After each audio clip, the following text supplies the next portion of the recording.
Been a hard summer for migrant workers trying to scratch a life in Moscow. The roundups began last month with thousands of so-called undocumented labourers being pulled in. Many of them, like these garment workers, were from Vietnam. Migrant labour in the capital is nothing new. Earlier this year, hundreds of migrants were discovered working in this underground clothes factory. But now the government's got tough. The corrugated iron walls here surround a makeshift camp where more than 1,000 migrants are being held. Just one of a score of migrant detention camps where illegal workers are detained until their expulsion can be completed. The camp's severely overcrowded and dirty. Both water and electricity are in short supply.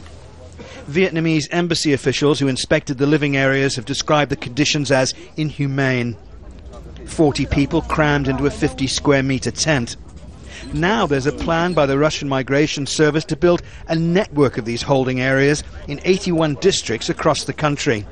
There is this one camp where the conditions are inhuman and degrading, and if the Russian authorities are not able to guarantee normal detention conditions that are in line with relevant international standards, Russia should not be detaining people and putting them in custody at all.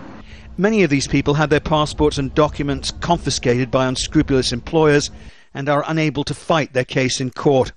They face an indefinite stay at the detention camps.